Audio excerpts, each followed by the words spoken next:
All right, everybody. All right, everybody. How's everybody doing? All right.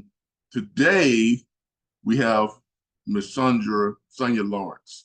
She is continuing with her. This is her second consultation, and it's to follow up on the one that she had last week or earlier this week, when she was able to find a property, and she was able to do the evaluations and determine that she was making somewhere in the neighborhood was about 40,000. Yes. Yeah, it was somewhere around about 40,000. One moment. Hold on. I stopped sharing my screen. I'll give me a second.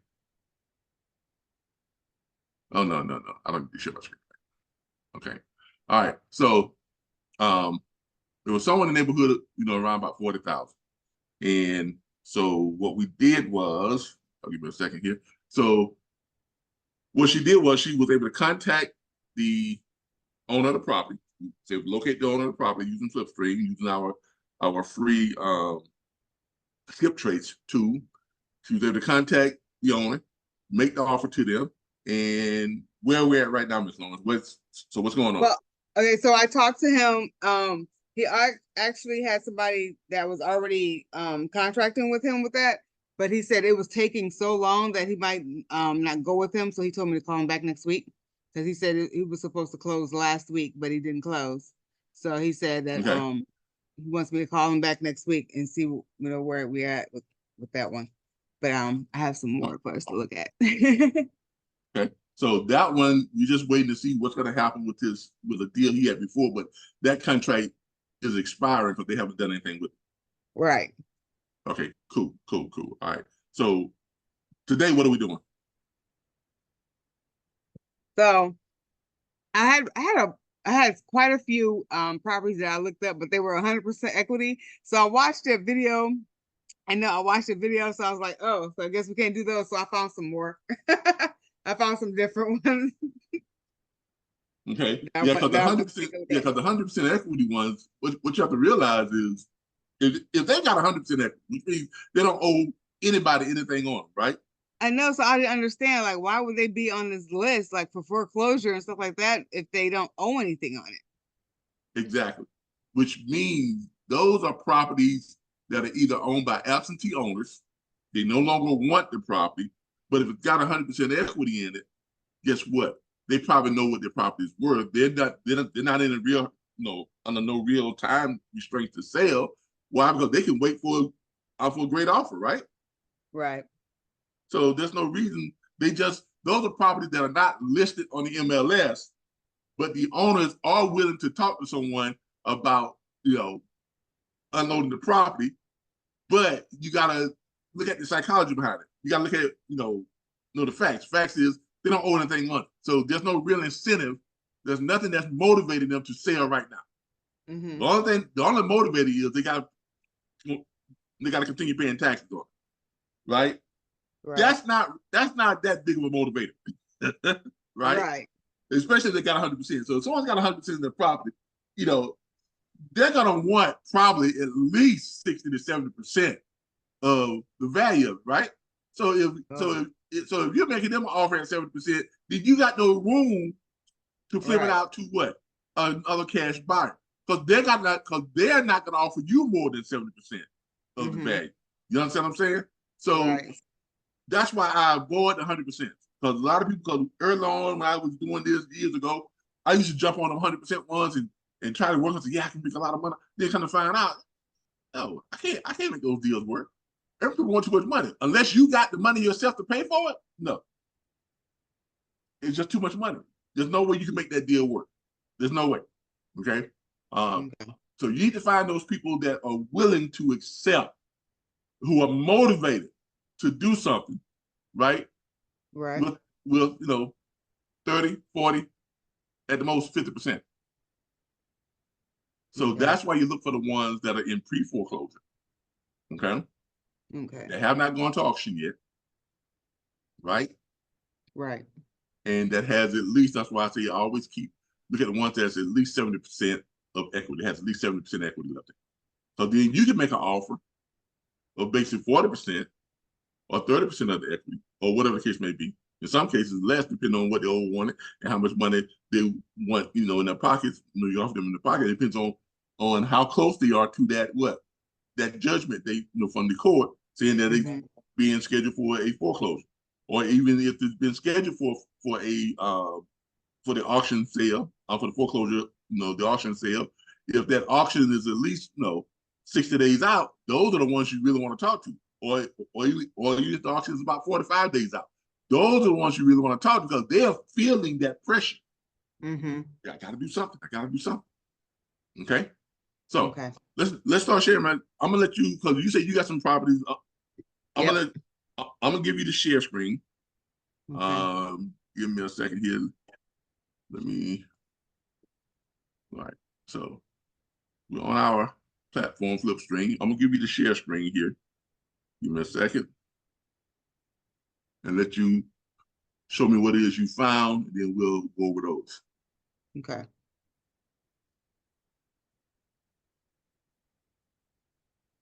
All right, there you go. You have it.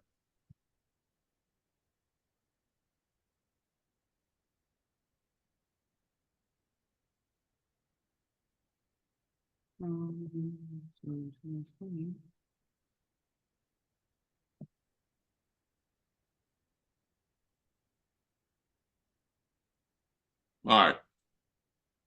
So you're sharing your screen, and you're using the PropWire collaboration that we have. So what are we looking at? All right. So the first one I see here is Martinsville, Indiana.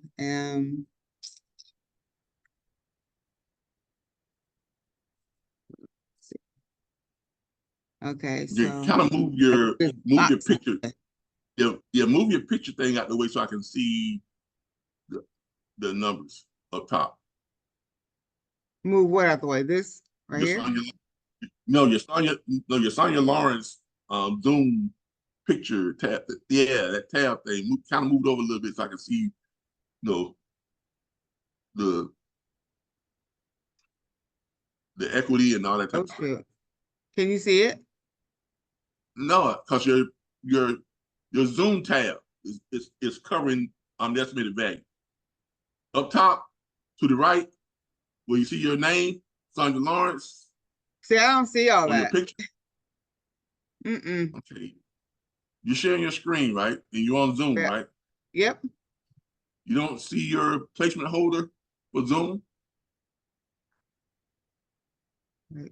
That right way there? At the top left of your screen, top right of your screen. Way at the top right. Right up here? Where? No, it's but never mind.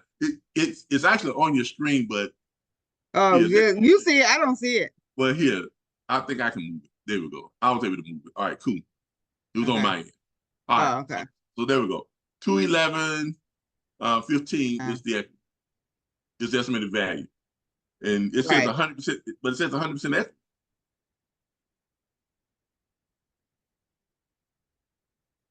Is that the one we got? Oh, you know what? That's not the right one. No, it's not the right one. No, that's not the right one. I was that was in Indianapolis. The one I was looking at was this one here. Okay. There we go. All right. Now we're looking at something. All right, 83% equity. Okay, $209,664 in the equity. All right. So now, does it matter when it say like loan type or deed type? Does it matter what what those are? No, not really. Okay. Personal representative deed. I mean, that's just how the property changed hands.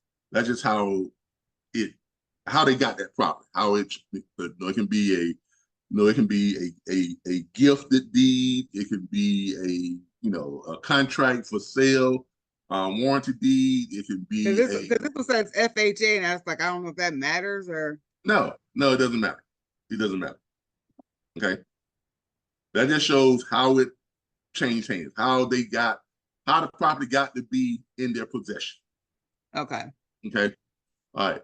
So and then it has a second mortgage on there. So I'm like, I don't know how these things work. So, all right. So it has a loan balance of $40,000 for Freedom Mortgage. Okay. That's actually the same lender that I have. Oh. All right, so that's where the first mortgage is through Freedom Mortgage of $40,000. Now scroll down, let's see who the second mortgage is. All right, so it's got a second mortgage, an FHA deed of trust, right, for 8,400, and no, that's the original loan amount. Yeah, see, because it says this balance is 40,000 too. If the original loan amount was 8,452, estimated payments 362, estimated loan balance 40,000, mid-first bank. Scroll back up just a little bit. Stop. 40,461. Scroll back down.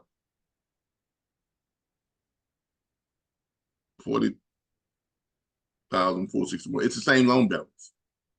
You're right. So yeah, I'm like, I was confused. That's not an additional 40,000. Oh, okay. What that probably is, the balances combined is probably the total balances combined with left on is probably 40,461. Scroll down. Let's see something. Property characteristics. Okay, central. Keep going. Keep going. Keep going. All right, hold up a second. Assess value. Okay, keep going. All right, stop. All right, lease pending. That's what we want to see. Okay, this is a foreclosure lease pending. Scroll down. All right, so it's lease pending, which means it has not gone before a judge yet, and the judge has not ordered a auction date. Okay, because a property can be in lease pending for over a year and a half. It literally takes that long to run the course of lease pending. All the lease pendants is you usually get a lease pendants when you've missed an entire year of payments.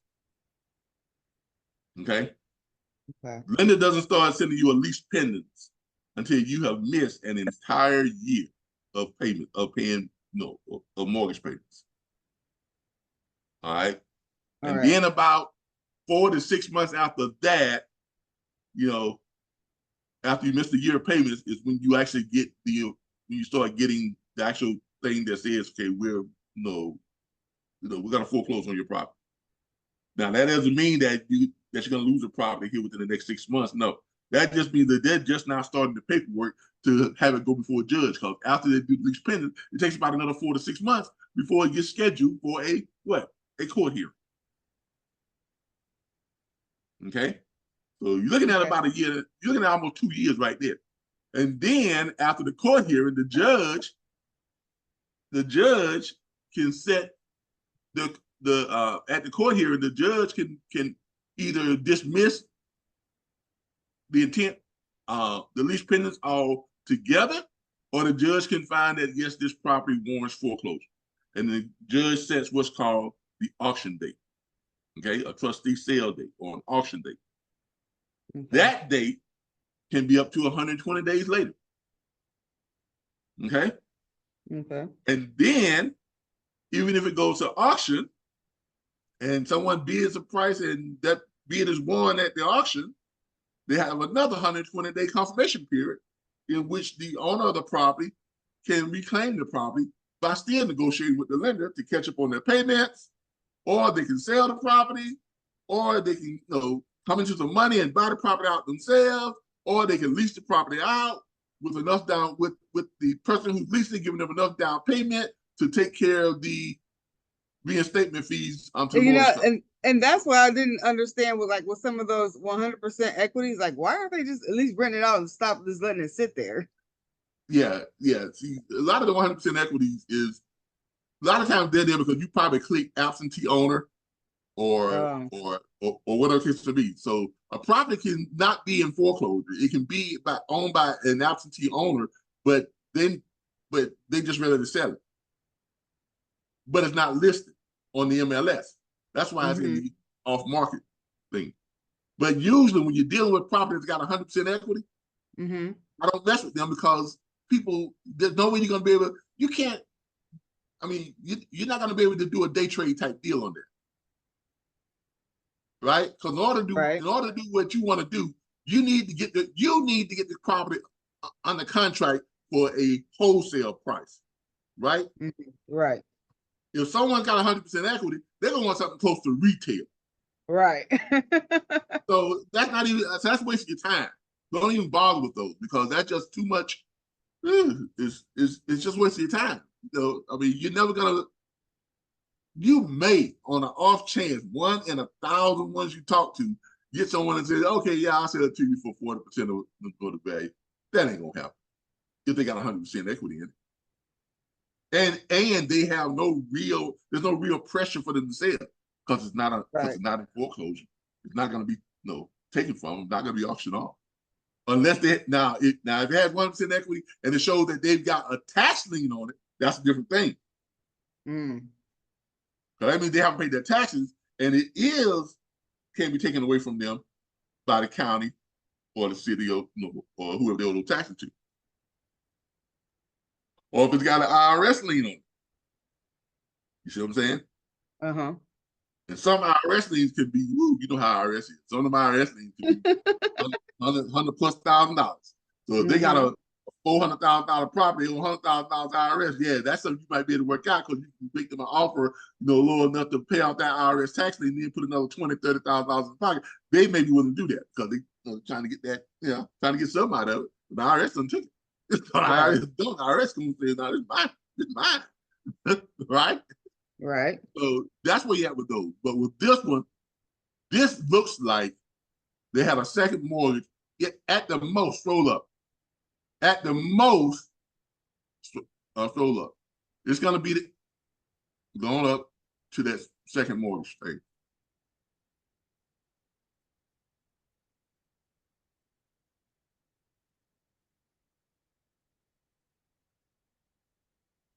All right, stop right there.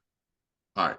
So at the most, it's going to be that 40,461 plus 8,452. Okay. Oh, okay. That's at the most is what the payoff is. Okay. Because Freedom Mortgage up there, the other one, so MidFirst Bank, they have a second mortgage. The loan amount was 8,452, right?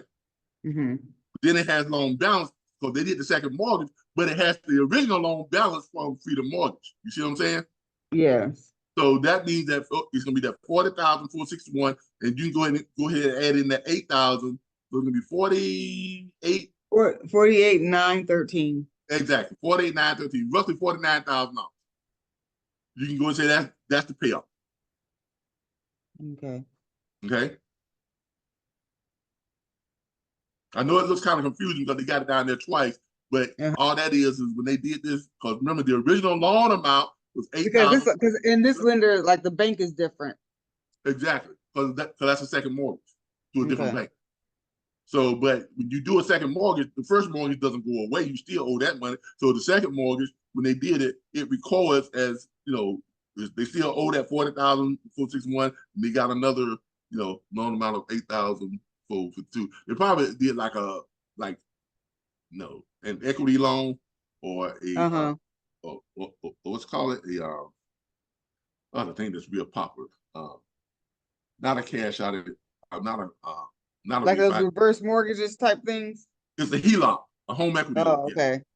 They probably did a HELOC, to get some cash because they probably did it trying to use that to catch up on the payments with the other one, and then they got behind on that one too, and it could be a number of reasons. But that's your total payoff right there. It'll be that roughly $49,000. Okay. Okay. So you know how to do the calculations on that, right? To see if you So I use the estimated value, right? Yep, go back up. And I believe it was 250, 125. Yeah, you're gonna take the estimated value.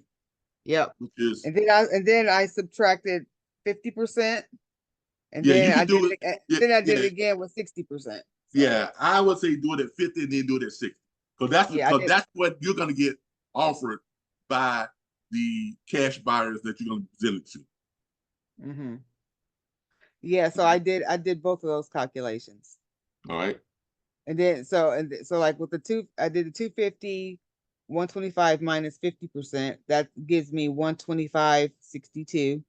And then I subtracted 49,000. Right? Okay, hold up. Let me make sure your numbers are right. So okay. You did the 250, 125 minus 50%. Yes. So you're gonna get an offer for about 125.62. Let's just say 125. You're gonna get an offer about 125,000 at 50%. Then you do the 49. I subtract. Yeah, I just rounded it up to 49,000. Oh, yeah, then you do minus 49,000. Right, that leaves you 76,000. Now you got to figure out how much money you're gonna put in that pocket. Right. So you got 76,000. So if you want to put another, you could put another $40,000 in the pocket and still make almost $30,000. But like, okay, so that's the part where I'm kind of confused because, like, okay, so say I make her that offer for 40,000. Who's gonna pay that $49,000? The title company. Look. Oh. Yeah, because look, here's what happens. After you structure your deal, right?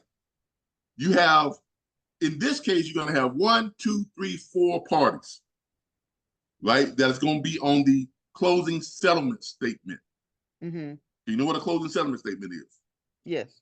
All right. So every real estate transaction, when it goes to close, there's a settlement statement. There's a closing settlement statement. On that closing settlement statement, you have all the people who are involved in this transaction and who gets what out of that deal, right? Right. Even down to if there was a mortgage broker, they get X amount of money, the title company get X amount of money, the realtor get X amount of money, the sellers get X amount of money. Everybody is there on the closing settlement statement. It kind of breaks down whoever. I'll tell you how you understand. The title company is just like a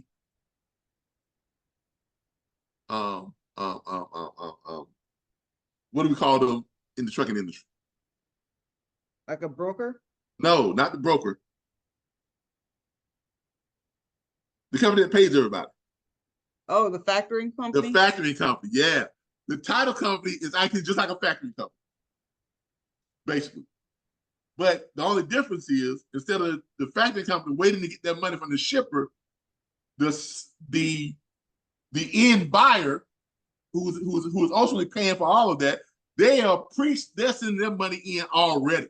So it's like not like in the trucking industry where a factoring company will front the money to pay the broker, the carrier, and then the carrier pays the dispatcher.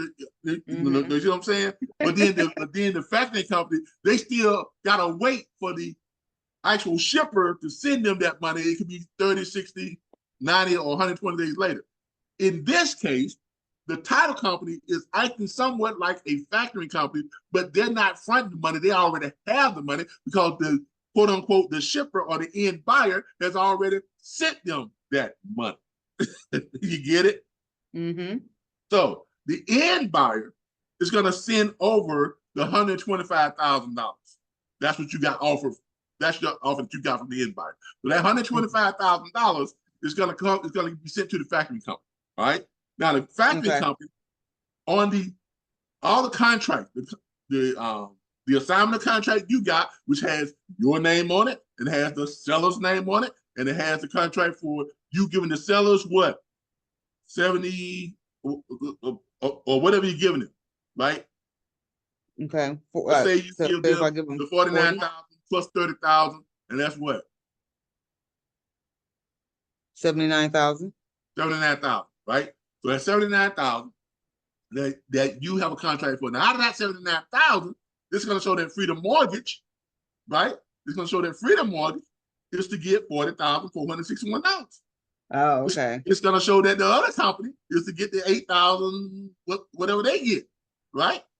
Okay. And then it's going to show that the closing cost for the title company is 1.5%. So it's going to have their fee in there, and what's left is going to come as a check to you. The title companies are the ones that certifies all that. They split all that up. They have each one of those certified checks for everybody who's involved. Okay. Okay. So you don't got to worry about paying nobody. You know, well, you got to worry about paying somebody. But even if we walk you through a deal like this, because we get either 10 or 20%. I only charge 10%, but that too can be added on to the settlement at closing. Okay. That's something you don't have to worry about. Well, I got to send Flipstream this money or this mentor this money or this mentor that money. No. You can have that all that on the closing statement, on the settlement statement of who is all to be paid and what they ought to be paid. All that's on the settlement statement. Because all the contracts, all the different contracts, right? Right. They go over to the title companies. Okay. And that's why the title company get their 1.5%, because they gotta put all this stuff together. They gotta do all the legal paperwork, so everybody gets to sign what they need to sign. Blah blah blah blah. Everybody signs what they need to sign to get their portion of whatever this is and that. And then they set up a closing, and they arrange the closing between the different title companies if they're in different states or whatever the case may be. What this person signed in this state, this person signed in this state, that person signed in that state, this person signed in that state, or whatever the case may be. That's why they get their 1.5%. You understand what I'm saying? Mm-hmm. So this is how all of it works. Okay. It's when you think about it, come on. It's really amazing. But this is how all real estate transactions, every last one. Anytime real estate changes hand or a real estate contract changes hand for money, this is how it works. This is how everybody gets paid. Okay. Okay. So then I did again for 60%. Okay. So the 250, 125 minus 60% gave me $100,050. Yeah. So and then I subtracted the 49,000. Either way, you got a good working deal there. Okay. You got a deal that can work because it's 49,000 it was owed to the banks. Mm-hmm. And then you can put you can literally at a 60% deal, you could hold on, let's say 125,000 minus 49,000 minus 40,000. You could literally give them 40,000 on their 6% deal and still walk away with about 35 to 36, 36,000 minus the whatever the 1.5% to the whatever. Okay. So if I was to make an offer, I can offer 49,000, but so after I actually talk to the person that that I'm going to make the offer to, after that, and I submit the paperwork and they send it back to me, I need to call you and make sure it's good. Yeah, if you know what you're doing, yes, but since it's your first time out, you kind of want to let us help you walk you through the whole process. Okay. Because you definitely don't want to screw up your first couple of deals. Right. You want that money. But get with whether it's me or if you're using another mentor. Now, right now, I'm your mentor on these couple of deals.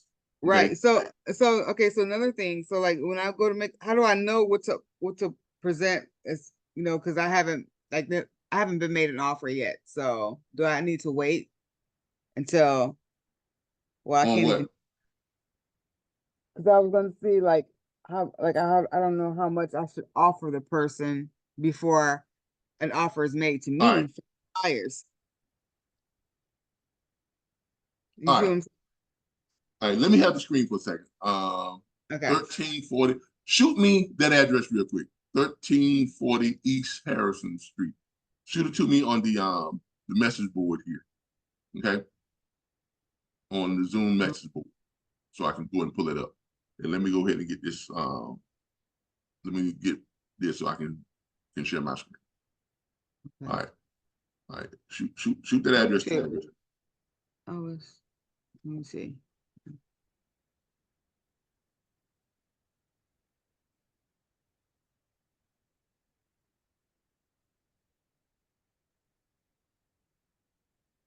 And that's in Indiana, right? Yep, Martinsville. Okay, one moment. Yeah, I'm waiting for you to shoot me the address on the little chat thing here. I'm texting you real quick. It's gonna say here. So just there we go. I got it. 1340. All right, we copy that. Get in my thing up here.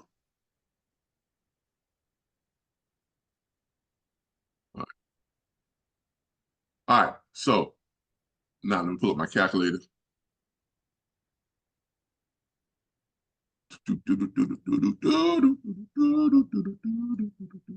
Yeah, before you know it, you'll be doing this stuff just like this. It's really not that complicated once you get the hang of it. Mm-hmm. I guess the hardest part is like trying to look at it and see if it's a good deal to even contact the person with.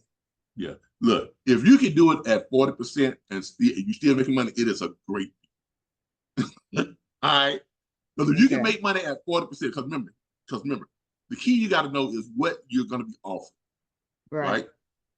And history. I always look back at history at past deals, and and you gotta. That's why I say you gotta know the formula that these we buy cash, the cash investors.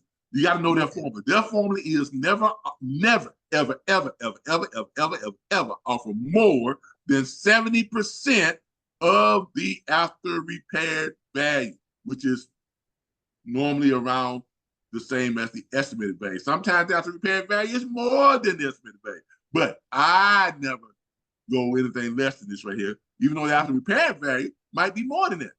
Mm-hmm. Right? So if you base it on this number right here, after repaired on estimated value, you know that the investors you're going to be submitting this to, they're not going to offer you anything more than 70%. Right? But also, history has shown that I have never seen anybody offer less than 40%. Okay. So 40 to 70%. So if you got a deal at 40%, you know if the offer comes in at 50% or 60%, it's even a better deal. Right? Right. So that's really how you determine if this is a good deal or not. Now, you just have to determine what you're going to offer the people, right? The buy, the sellers. Now, in doing that, you want to start off with offering them on the lower end first, because if you offer them, let's say like on this deal, let's say if you start off and you offer them, but you can offer them as much as $50,000, almost $60,000, and still make money. Mm-hmm. Right? But you don't want to start out offering them $50,000, $60,000 on top of what the payoff is, right? Right.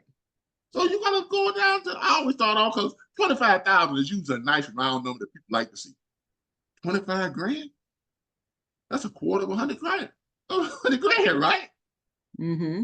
So if you got somebody who is in imminent threat of losing their home, they've already left them, so they panic, right? Right. So look at what's going on. These people have already left the home because they panic. They've already received notice that a judge that they're gonna that the mortgage company is going and filing paperwork to have a judge to have a court hearing on foreclosure on their home. So they panic. Oh Lord, let's go. Sheriff will come get them out of the home. But they're about almost, but really, they're almost 2 years away from that. Right? But 90% of the people out there who get in this type of problem, they don't know the law. They don't know the procedure. Mm-hmm. So they don't know. So they panic. All they've heard is the horror stories, right? On the news. Foreclosure rate is higher than ever. The economy is terrible. People are losing their homes. People are coming. Right. You understand what I'm saying? So that's what's driving all of this panic. And this is also in turn for, better or worse, what makes this such a great business venture for us. For what we are now calling real estate day trading. So that's basically what we're doing, right? Right. But we don't have hardly any of the risk that actual day traders have in the stock market. Right. So we're not using our own money. We don't stand to lose any money, right? Right. Yeah. So, you can't, this is all the advantages of day trading without any other disadvantages. Right. Right? So you can literally. I like this. I like this. I think I'll stay with this. Yeah, because you can literally find a deal, put everything together, send them a contract. Those people can sign that contract by email or by DocuSign, get it back to you. You can post it to the cash buyers on MLS, right? Get an offer, right? All in the same day. Go ahead and schedule a closing and have that happen within 7 days. Right, if that ain't day trading, I don't know what is it. So when we actually go and post, what exactly are we posting? Is there a form? All right. This is where you're posting it to. All right. Go down here. See where it says list, market, flip, or rent. Your property. Okay.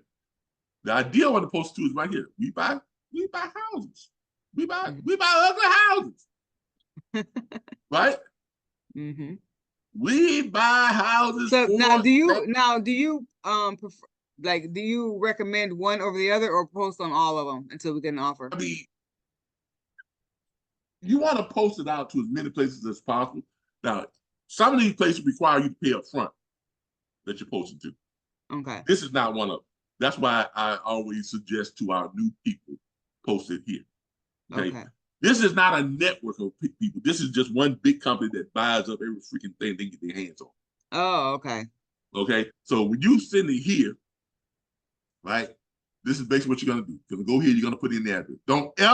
Do not ever come here and put in the address if you don't have it on the contract already. Okay. Now, I put my house on here because I'm selling my house, but I'm selling my house myself. So if I put it in here, you're not using a realtor? Well, I am now, but I still have this for sale by home. Oh, okay. Since I know all the strategies, so I'll go ahead and click 7009 because they'll probably start calling me. They'll be calling me because I've done this before. Then I've got like a bunch of phone calls, like the next day or sometimes within an hour. But you got to complete it though. You ain't put all this in here, right? You put in your first name and last name, put in your phone number, put in your email address. Opt in right here. Opt in to receive SMS messages from REI Ugly Houses for appointment scheduling and company information. Right? Basically, they're telling you once you send them that, you're gonna get some phone calls, and some emails, and some text messages.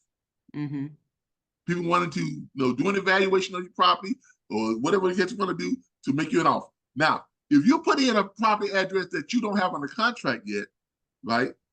Now they got the address of the property. So when they go to look it up and they see it's not on the contract, guess what? They're gonna make that. They gotta take it from me. Exactly. That's why I say make sure you get it under that contract. Because once it's on the contract, they can't just like when you call the person, they say, well, it's already on the contract. Right. But they haven't done anything with it. So that contract has to expire before you can actually put your offer in on it. You see what I'm saying? Yeah. Same thing here. So make sure that you have it on the contract. And I always try to do my contracts for at least 45 days. I try to get 90 days if I can get it. Okay. You understand what I'm saying? So if you can tie it up, that means you really got to worry about nobody going in behind you and undercut, right? Right. So make sure you get it on the contract. Plain and simple. Get it under contract. That's the key. Get it under contract. Get it signed, get it under contract, and then get that posted. So, and then after you fill all this out, then you click get cash offer. That's when you just sit back and wait for them to call you, right? Exactly. Get cash offer. Then they're gonna start. You're gonna get text messages. You're gonna get phone calls. They're gonna say, okay, well, we're looking at the property right now. Are you the owner of the property or whatever it is? They know I have it on the contract. So,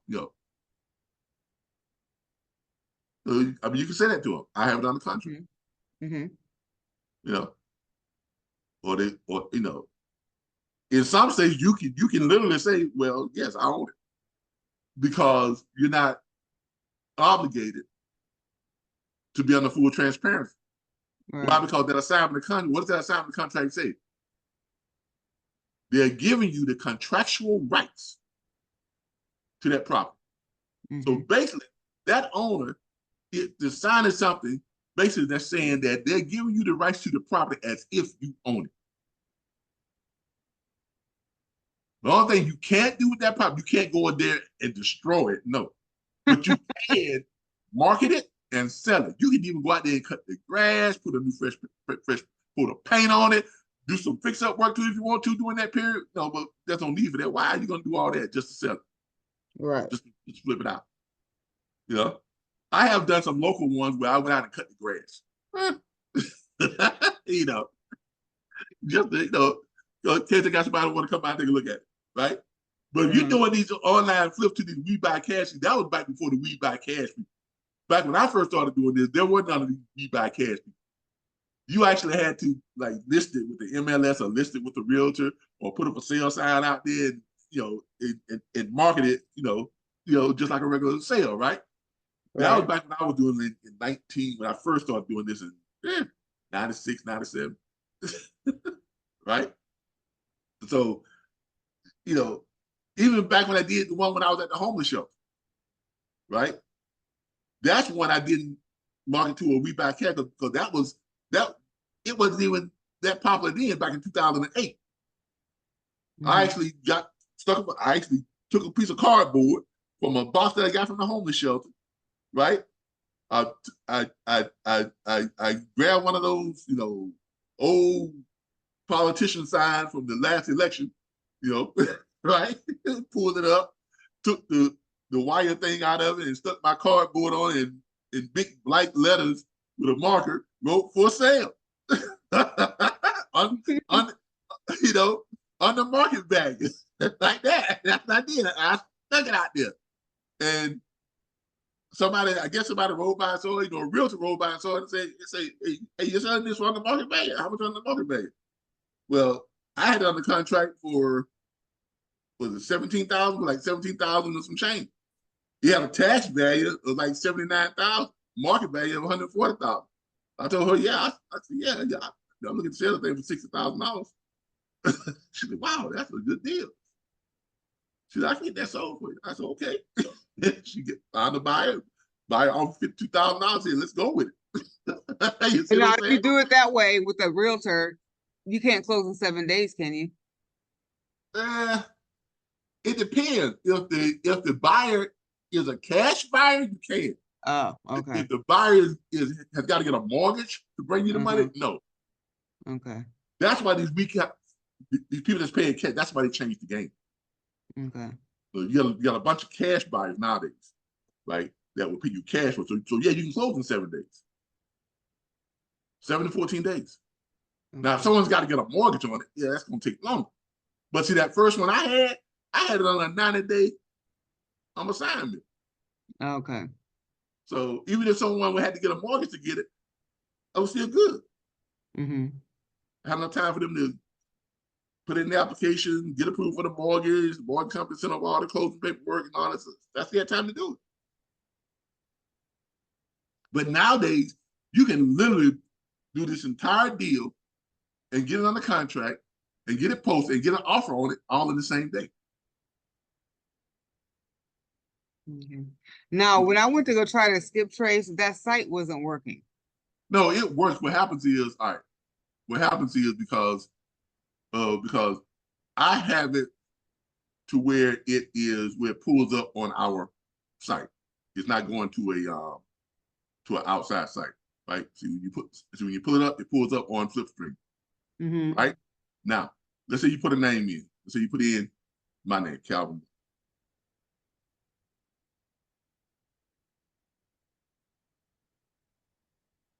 Put in Calvin Buck, right? And then you hit search. What's going to happen is it's going to tell you this. See right here? Firefox can't open this page. Then where it says, just click open site in new window. But see, that didn't even come up when I was trying to skip trace. No, it's there. Just click. Are you on Firefox or are you on? No, I'm on Chrome. All right, well, let's go to Chrome. Let's see what it says there. But there's something there that tells you to open it in the outside browser. You just can't open it on the actual browser itself. All right, let's go to here. Let's go to Chrome. Go to, come on, pick your time, pick your time. Let's go to Flipstream.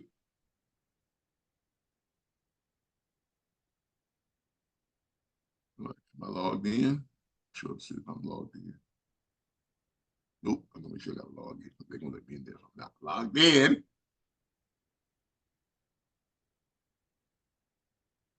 I think that's the wrong login, but I'm gonna try it.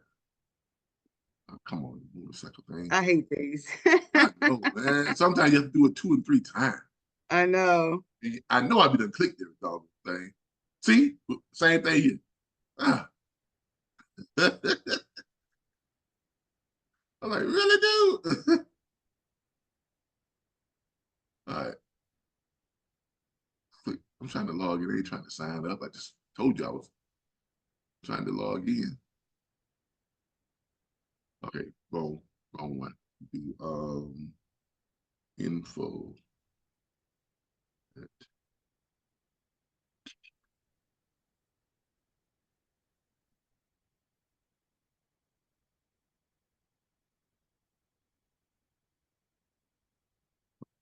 The FO.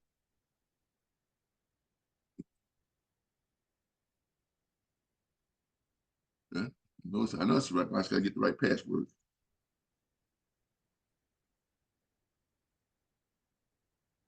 I got so many passwords. Got it right. All right, cool. Let me save this on Chrome. All right. All right. So as you see here, let's see what it says on Chrome. So different browsers have it, they have it in a different space. They just put it in a different spot, but it should be the same if you won't, if you won't let it pull up, because it'll let the initial one pull up where you put your information in. Let's see. Yeah, I can put it in, and then when I go to search, this little bitty box come up and says, "Oops." Search. It should be a little box. See that right there. See, that's what comes up for me. It says refuse to connect. This is a Chrome thing. Oh. Forward, reload, print, translate. All right.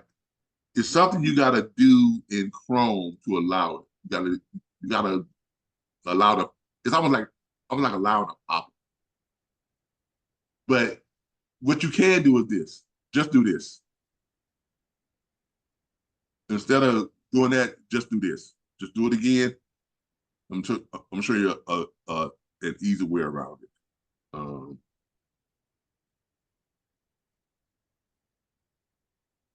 I'm sure you an easy way around it. All right, right click your search button. Right click it. Right, and then it'll say, when you open it in a different browser. Search images, right code, translate phases, open and read a note, view source page, view frame. There should be an area to where you can open the doggone thing in a different browser. That don't make any sense. Hold on here. You should be able to open it in a different browser.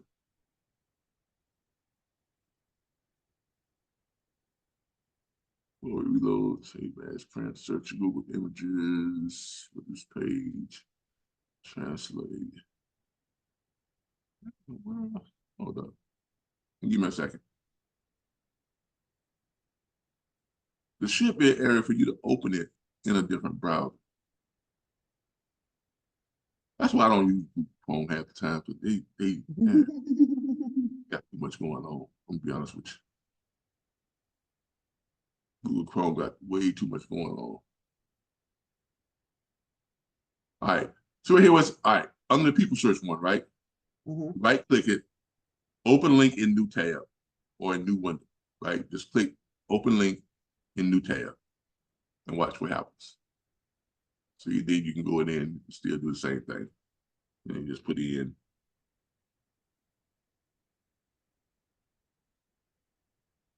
And just redo it right there. And bam, there you go. Okay.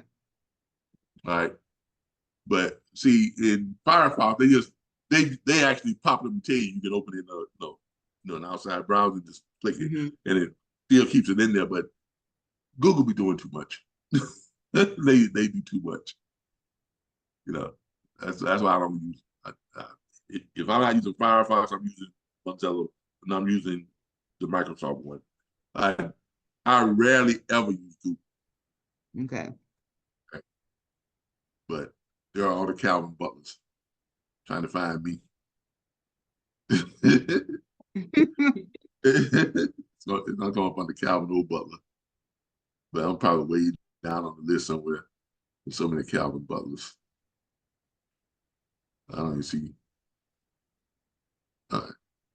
No, that's not me. Not quite. A little 1 year younger than me.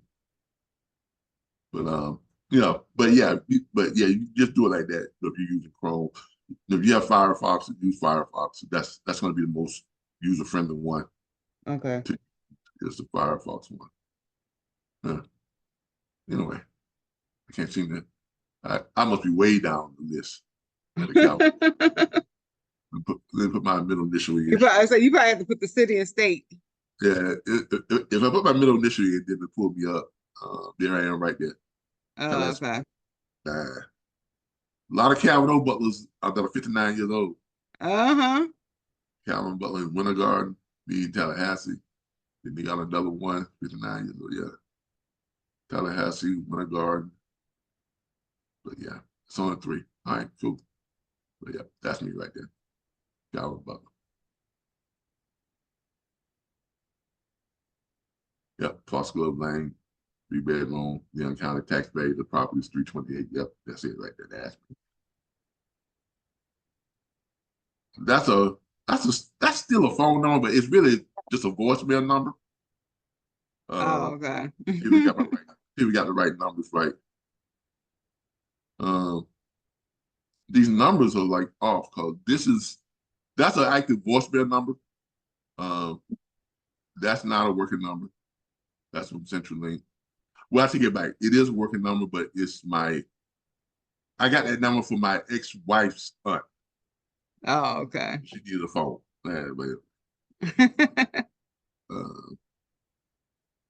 It doesn't have my most recent number. I don't see my number for now. Yeah, it got me numbers. Yeah, now that's my old number from my mom's house. Oh. From way back when. But that number still works though, but I don't live there anymore.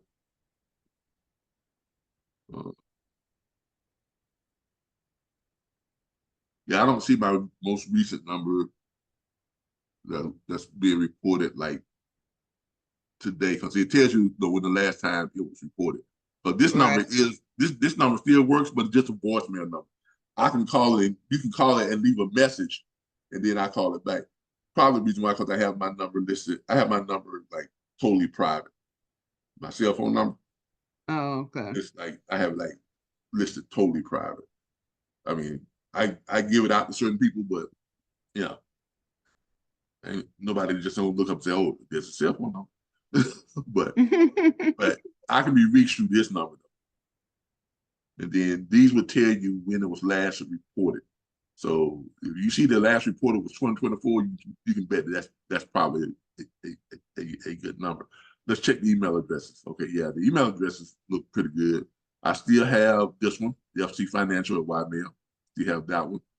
I still have Parts for Less at Live. I don't have that one. I don't have that one. I don't have that one anymore. CB Mortgage. I used to use that back when I was a mortgage broker. I don't have that one. Now I was a residential mortgage broker. RBBS, that's one that's current now. That's for my RBBS trucking. I have a lot of email addresses. I know. Oh my gosh. All of these email addresses were mine. I've used all these email addresses, but I'm just finding the ones that are still active.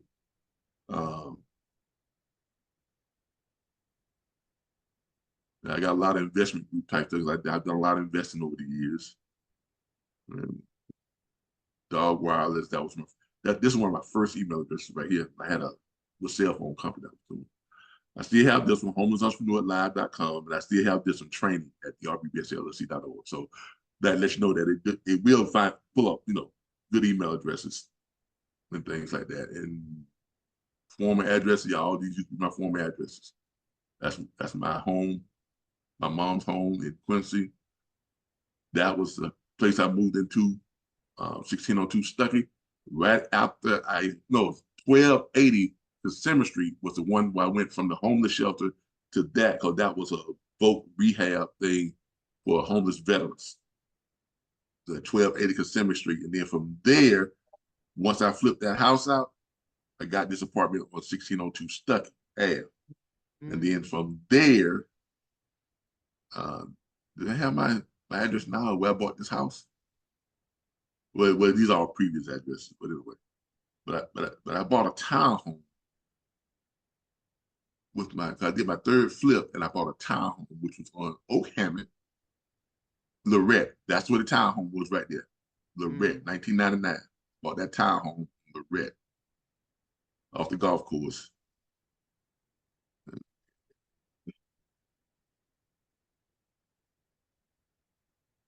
This right here was a homeless shelter.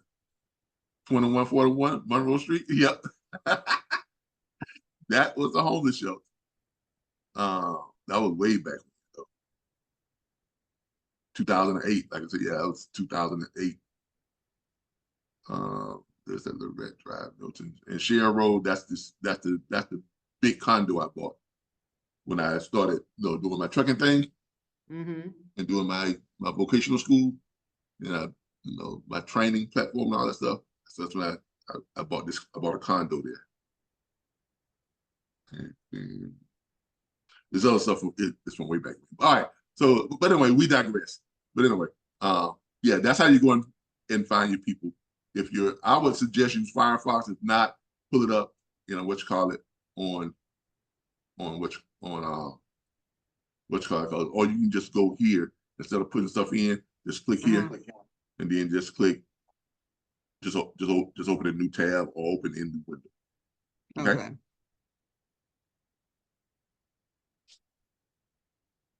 All righty.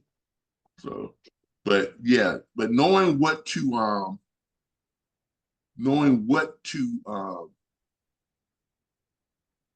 quote them, it's just a matter of, it's just a matter of figuring out, whether you're gonna figure out I would do it like this. I would do 50% I would do my numbers on 50% of the estimated value. Okay. Right? Once you have that number, which we already know, if you do 50% of the estimated value of this property, which is 250, 125, right? So 50% is 125,000. Yeah, so you got 125,000 on 50%. Yeah, and then you got to subtract the 49,000. So you got 125,000, you got 49,000. So I would do, let's say I would start off with, in this case, 25,000. That's the offer I would start off, because people want to negotiate. Now, if they say, "Oh, that's wonderful," then you got a good deal. Right? So that means you can offer them 74,000. So that's 74,000 minus 125. So it's 125 minus 74. So you'd be looking at walking over 51 grand. You see what I'm saying? So now you got room, because like you said, if you can walk over 10, you happy as right. Right. So you got $41,000 of movement there. You understand what I'm saying? So so if they say, well, that sounds good, but is there a way we can get better? Okay, well, what were you thinking? Well, I mean, because remember, I have to present this to my investor network. I'm trying to figure out a way for me to help you out, save this, keep this off your credit, keep this foreclosure off your credit, and put money in your pocket and pay off your bank, and pay off the two, mortgage loans on it, right? Right. So what were you thinking? Kind of reconfirm with them, reaffirm them, remind them of everything that you have to accomplish to make this deal happen, of all the stuff that needs to be paid off to make this deal happen. Remind them that it's in foreclosure. Remind them that they've already got, not directly remind them, but you're letting them know in a roundabout way, well, you ain't got, you should do a call. You should do a call and let us listen to how you talk to them. Yeah. So you just have to reaffirm with people, and I always use the approach of, let's say if we were role playing, my approach is, hey, Mr. Johnson, how you doing? My name is Calvin Butler. I'm a real estate investor with Flip Street. And I've been looking at your property that you have at 1340 East Harrison Street in Martinsville, Indiana. Now here's what I normally do. In Martinsville, I'm Indiana. What's going on? You all going to be able to get that property out of foreclosure, or you all going to buy? You're going to pay it off, or do you have the money to pay it off? What's going on with it? Well, okay, well, why are you calling? Well, like I said, I'm a real estate investor, and I'm looking to make you a cash offer on it that will keep it out of foreclosure and put money in your pocket. But if you all already have everything worked out to where you're going to be able to, retrieve the home and get it out of foreclosure and everything, I don't want to, inconvenience you, with an offer. Oh no, well, we need to do something with it, because this is how you bring it out of them. Because what I'm doing is I'm actually just letting them remind themselves that they don't have the money to do what they need to do. You see how I did that? Without going out and saying it. I'm asking them, okay, so what do you plan on doing? Do y'all have the money to get it out of foreclosure? Or because I like to make an offer on it that would get it out of foreclosure, pay off both lenders, and put money in your pocket. Now, 9 times out of 10, when I say that, most of them say, okay, well, how much money are we talking about? That's what they normally say. I say, well, let's see, you owe $49,000 on it. That's what the bank wants. So if I can pay that off, plus put another 25 grand in your pocket, would that help you out? You see how I'm taking control, but I'm letting them close themselves. Right? If I can put $25,000 in your pocket on top of doing that, would that help you out? Because 25 grand is a lot of money. I don't know how you look at it. Somebody just pops up, here's 25 grand, you're going to be skipping down the road. Right? Right. Hey, so 25 grand, especially when you look at losing a home and not getting nothing. So 25 grand is a lot of money. Now, if they say, well, that sounds good. That sounds good, but it wouldn't get a little bit more than that. Okay, well, what were you thinking? Well, can you do 35? Now, I'm gonna ask you, well, look at that 51. I already know I can do 35. Right. At the 25, I already know I am. I already got 25 in there, and I'm making 51 on the 25. If I do another 10, I'm still making 41. You see what I'm saying? Right. Where'd you get that 74 at? That 74 is what I'm offering them. That's my first offer. Okay. For the payoff plus 25,000. Oh, okay. That's the 49,000 plus the $25,000 offer. Okay, I haven't told them. I have, in a roundabout way. Because if you offer, because you're not going to tell them that you're going to offer them 74, though, right? Because they're going to expect that. No. Remember, I'm telling them, because the offer has to be for the payoff and the money that goes in the pocket. Okay, got it. You can't just offer them the 25,000, not put on the contract to pay off the loan. You know what I'm saying? Yeah. So you got to let them know, well, you owe the bank $49,000. Right? So if I can pay that off and put $25,000 in your pocket, would that work for you? Which would be a total offer of $74,000. Right. $49,000 got to go to the bank. So they still owe that. So you ain't gonna give them that $74,000 because absolutely not. they might just take it and not even pay the bank.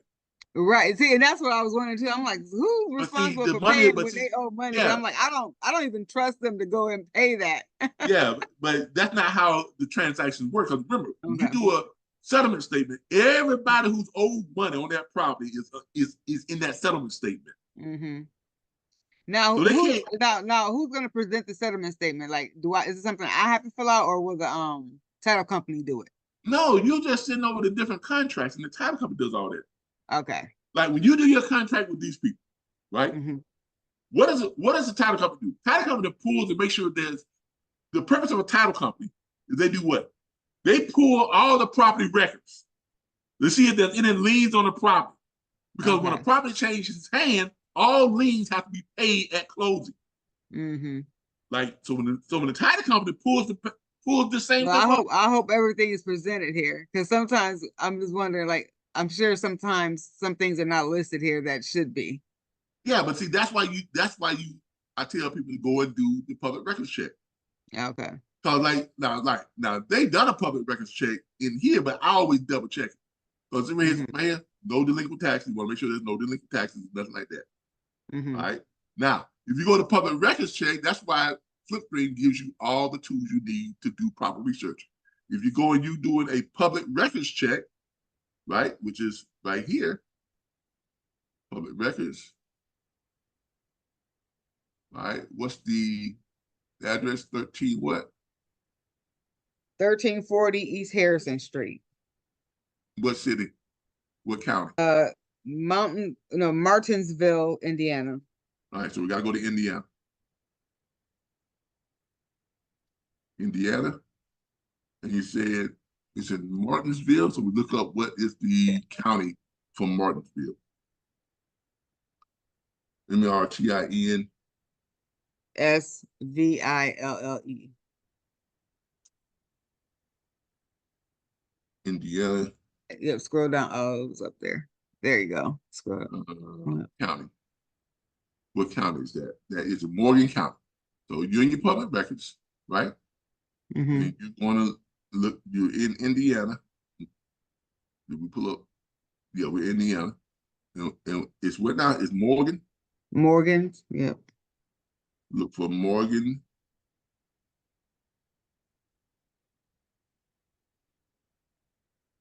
There it is. Morgan. Yep. And then we go to the assessors, recorder, finance, treasurer. See, some of these places don't even have a tax thing. I hate when they do this. Some of these counties, not everybody's like Florida. Florida has everybody here. They have the taxes. Some of these counties are backwards. Morgan County, okay, property detail reports. We do this.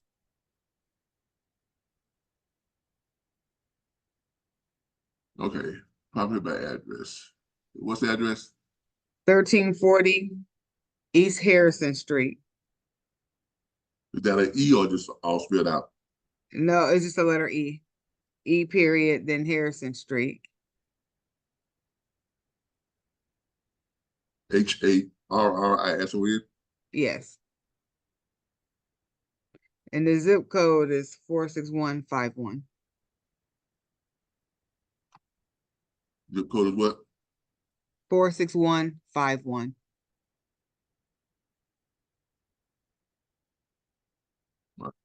Probably right there.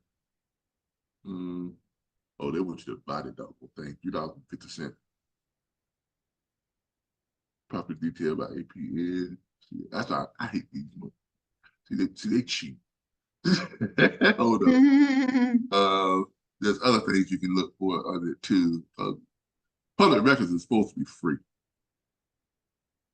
But some of these counties, man, I don't know how to get away with this crap. I'm gonna charge you for every little thing. Let's see here. Let's go to Morgan Recorder. By subscription only. See, in there, boy, they trying to make that money on everything. Oh yeah, yep. I would say buy subscription only. Ain't that something? The Morgan trailers. Go to that online. GPS mapping. Yeah. See, yeah, you're just gonna have to contact them, and then but see, here's what happens.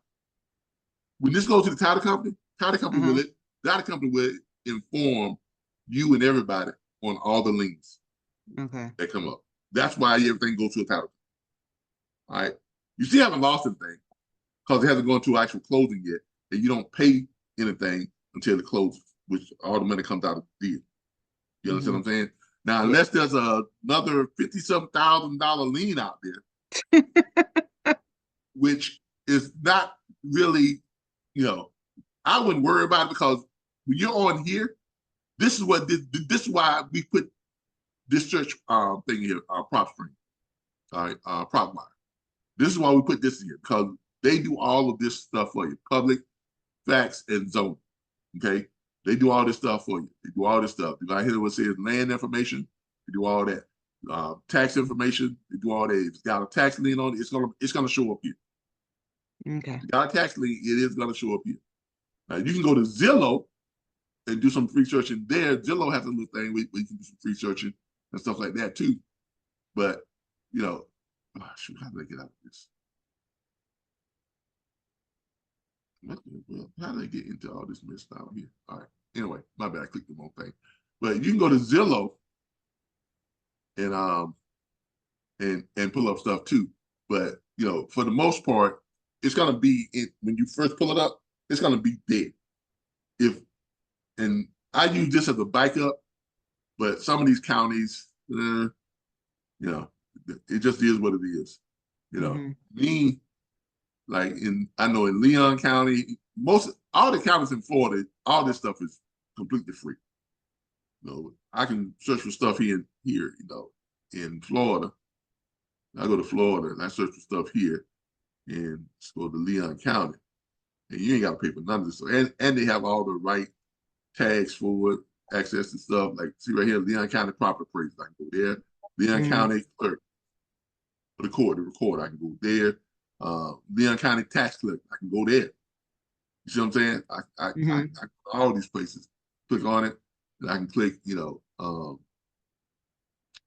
search tax roll, pay property taxes. Search tax roll.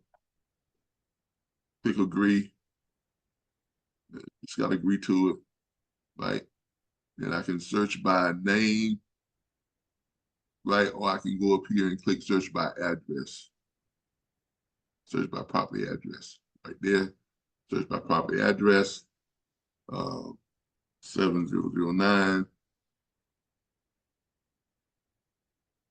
Foxglove Street type lane.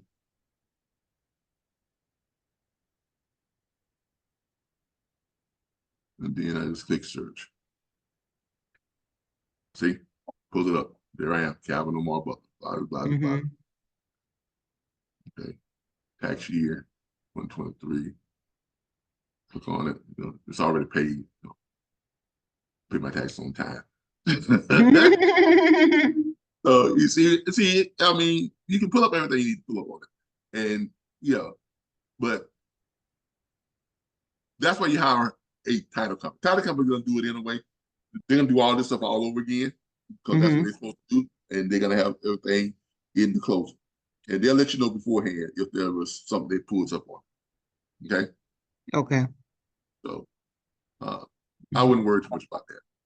Okay. Don't let that get in the way of you putting the deals together, because trust me when I tell you, this is the easiest money you would ever make.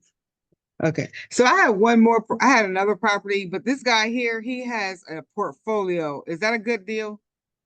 He has a portfolio of 15 properties. Yeah, see, if he has a portfolio, all right, here's the deal.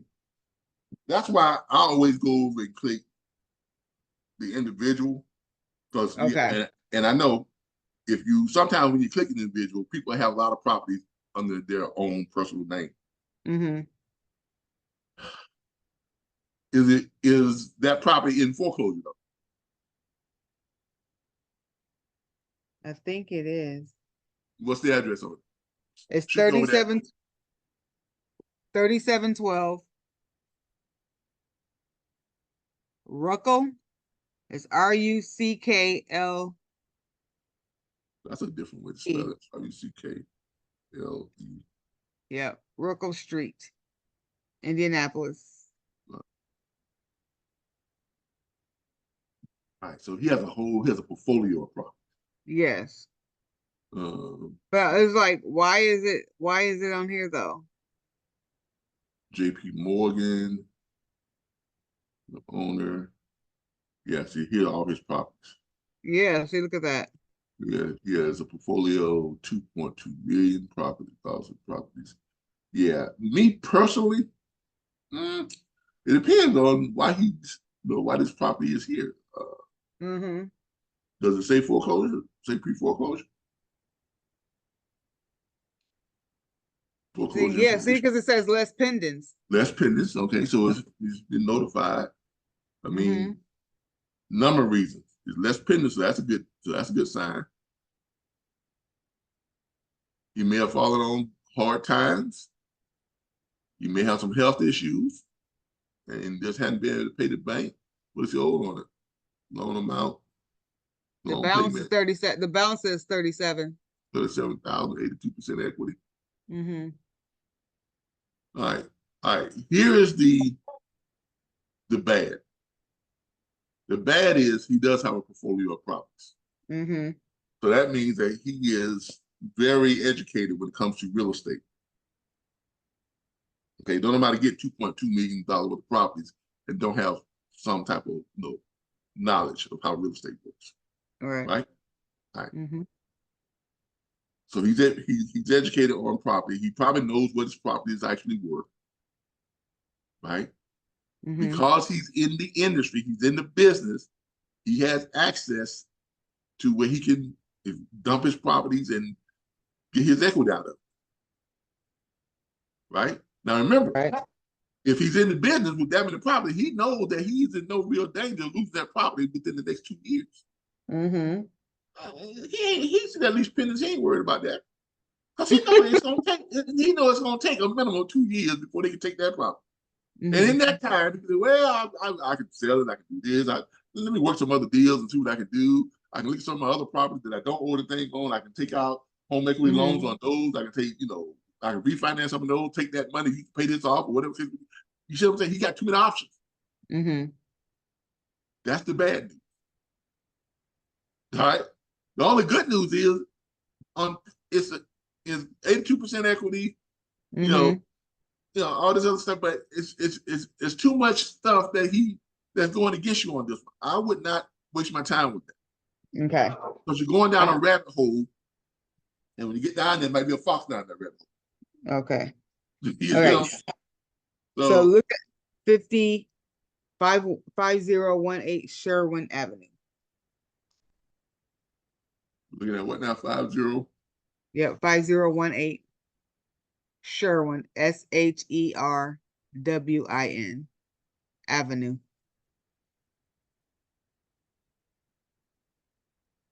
Yep.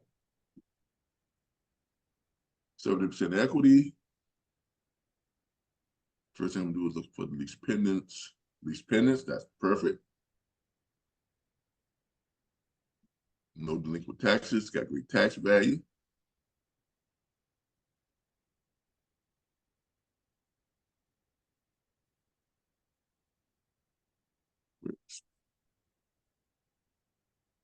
Get your grant deed, okay.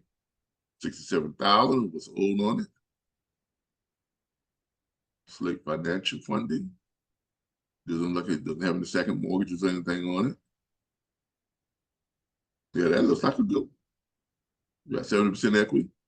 Yeah, just do your numbers on it. Do it by the numbers. 223,675. Right. And I subtracted 50. I did it with the 50% and the 60%. Yeah, I mean,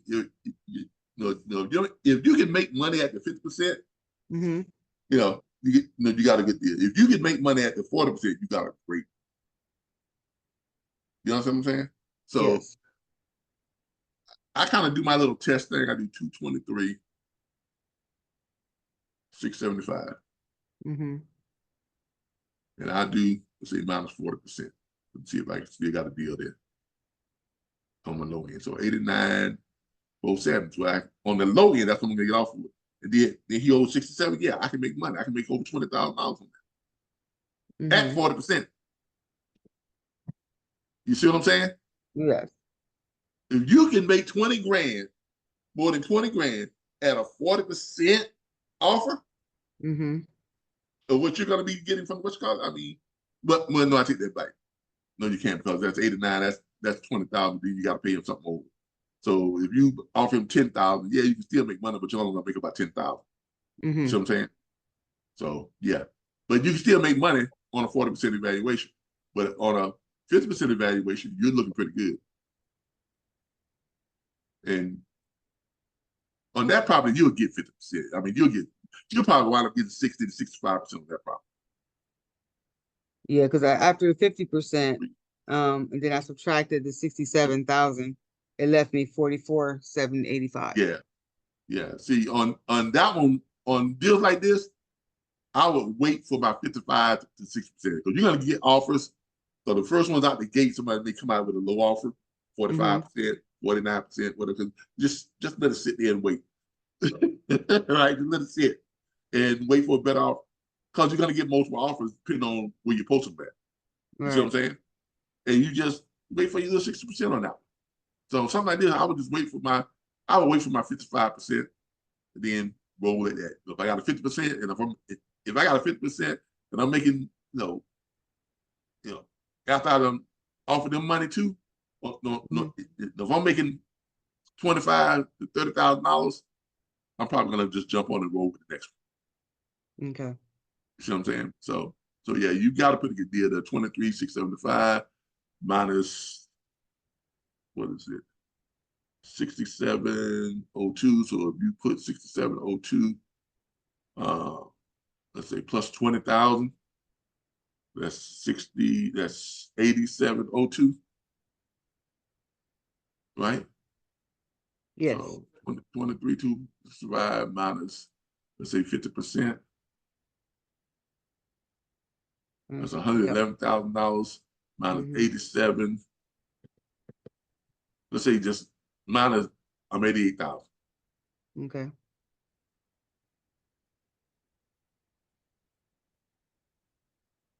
Yeah, you're still making $23,000. Okay. So yeah, at 50%, that's what you're looking at. Okay, so, and even if you offer them another $5 grand, 25,000, you're still looking at just under 20,000. Yeah. So, that's the whole point of this. The whole point of this is to get in, find the deals that you can make that quick money on. So look, really, if you're making $5,000, you're still doing it. But if you're making 10, 20, 30, 40, $50,000, that's great. But you're not gonna make that on every single deal. You can structure all your deals, and I feel pretty safe to say that with this platform, you can easily do about $20,000 to $25,000 a deal. Now, I did a deal with Gary yesterday, as you saw, $88,000. I know. $88,000 deal. You see what I'm saying? You gotta run across. If you keep doing, if you keep, finding these properties, you're gonna run across those deals too. I wish there was a way for us to tell these cash buyers, like, what areas do they prefer to buy. It don't matter. They buy in all areas. That's the point about cash buyers buying all areas. Because you gotta look at what they're doing. All right, what's the motivation behind these cash buyers? The motivation behind the cash buyers, okay, they're buying up properties. The reason why they don't care what the properties look like, that's why you have someone say, we buy ugly houses. We buy houses sight unseen. Because they fix them up, don't they? And a lot of times a lot of times they just buying just to get the land. But they're just gonna tear it down and rebuild. I'm gonna be honest with you, that's what a lot of them are doing. Florida State University here. They're one of the cash buyers. Cash buyers can just about anybody. Florida State University is a cash buyer. When I first started doing this, areas like Macomb Street, Frenchtown, you know, all those rundown areas, Alabama Street, where a whole bunch of abandoned, that was my playground back in the day. Boy, I used to go, I used to go out and I used to drive by there, look at them abandoned men when I was at the homeless shelter. I used to ride my bicycle up the street to in Frenchtown on Dunn Street, and people who are tired, they know exactly what I'm talking about. Dunn Street and Alabama Street. I used to see these old houses, abandoned houses, those grass all the way up to the door, up to the windows and everything. You know, they're just abandoned houses, right? That was my playground. I would go to the property appraiser site, the tax site, and find the owners and find out where the owners were. And if they were in town, I would go knock on the doors and, hey, I'd like to make you a cash offer for your house or whatever this and that. Man, I was putting houses on the contract, nothing right. And I flipped some good, I made some good flips. Good flips. 20,000, 10,000, 30,000, good flip. And then Florida State got in on the game. They started buying up all the properties in those areas. Not just over there by Florida, because that was like literally right across the street from Florida State. They started buying up all those houses. Not just the abandoned ones. They started making people who were living there, making them offers. And good offers. Because they didn't want the house. So when they got the house, they mowed them all down. Now they got these big student apartment complexes and restaurants and clubs and stuff for the students. The ones where you got the apartments on top and you got the businesses on the bottom. Oh yeah. Yeah, that's what they started doing. But guess what? They're a cash buyer. So some of the ones I already had on the contract, that means Florida State had to come to me to make me an offer to get them because I had them on the contract. You see what I'm saying? So cash buyers, you know, a lot of times they're not really, that's why I say the uglier the house, the better. Cash buyers ain't worried about the house. Most of the time, they're going to tear it down anyway, rebuild something there that's going to bring them, you know, so if they're making you an offer of 60,000 for it or 50,000 for it or whatever that, you know, after whatever it is, chances are they're going to tear it down and build something there that's worth $1.2 million.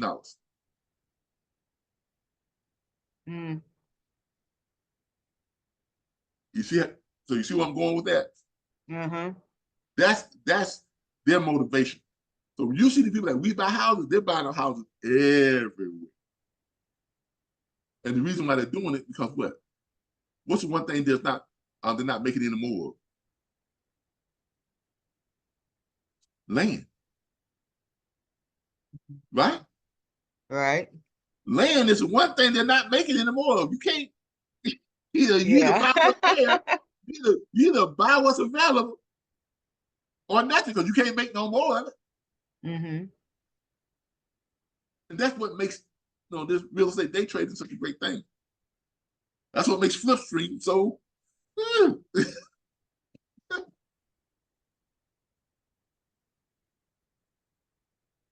okay. That's what makes it such, that's what makes it so powerful. This is what makes it so powerful. Yeah. And let me go and do my little plug for everybody out there. It's only 66 cents a day. 66 cents a day, $19.99 per month. Okay, early access member, the first 1,000 members, you get locked in at $19.99 per month. That's 66 cents a day. And we're showing you all, giving you all the tools and resources, the live training and support, mentorship, no upfront fees on the mentorship at all. You would never pay up front for our mentorship. The only way I make money as a mentor is if I give you good enough advice to where you make money on that deal. Right? So if you don't close, I don't make no money.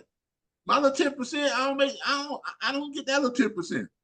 If whatever I'm advising you on and you don't close it, then guess what? There's no hair off your skin. Now, can we look at those forms again? So I want to make sure I get them filled out right. Can we do what now? Look at the forms. Sure. Yeah, go down to the agreements. Yes. All right. First of all, you need to find out if the state you're dealing in is a full disclosure state or not. Oh, okay. Okay, because if it's a full disclosure state, okay, you can probably just Google it. What is Indiana? You can just easy to do. Does Indiana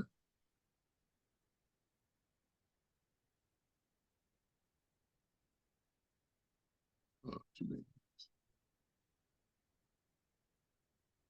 require disclosure?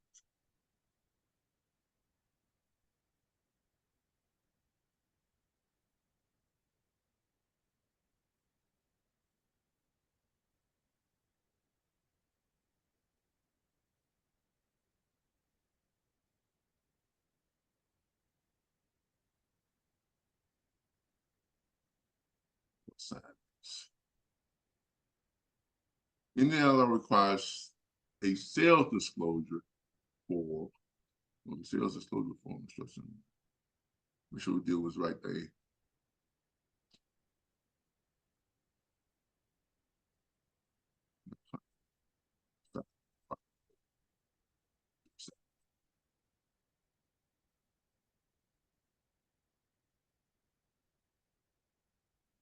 Right there, it says, go down and it says, yeah, right there. No, yeah, right there. Is it a full disclosure state? All right. Indiana generally requires sellers of 1 to 4 unit residential properties to complete this form regarding the known physical condition of the property. Well, see, that's just a Oh, that's something different. Yeah. Yeah. That's why I wanted to look for the assignment of contract. That's why I was looking for the assignment of contract.